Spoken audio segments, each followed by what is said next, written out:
Blessed are those who do not walk in step with the wicked, or stand in the way that sinners take, or sit in the company of mockers, but whose delight is in the law of the Lord, and who meditate on his law day and night.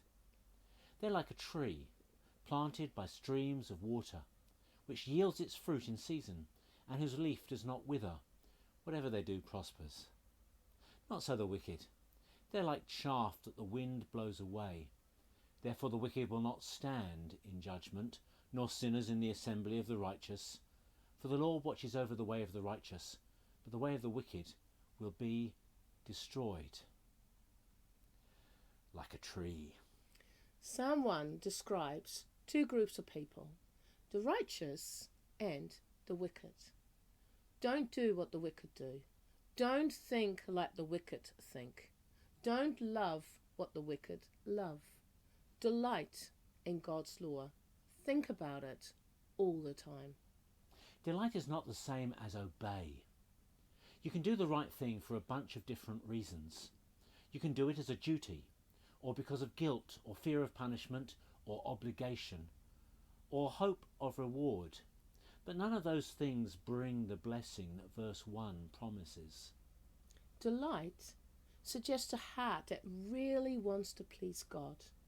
A life where God's laws are written on our hearts and we want to do what God wants. That person is like a tree planted by the water, producing fruit, a life that's full. It does not fear when the heat comes. Its leaves are always green. It has no worries in a year of drought and never fails to bear fruit. Well, one of those times is back upon us. One of those difficult times, and we are back in lockdown. But we have a stream of water. We have roots. Nothing is going to stop us from bearing fruit, and our leaves are going to stay metaphorically green. We have no reason to panic. In fact, we have no reason to fear at all. This time is not the same as last time. We know what to expect. Easier to take it in our stride. We have stocks of toilet paper. Last time we made it through pretty well. This time we are going to prosper. We know that in all things God works for the good of those who love him, who've been called according to his purposes. There's a clever little trick the psalmist plays, but it's lost in our culture.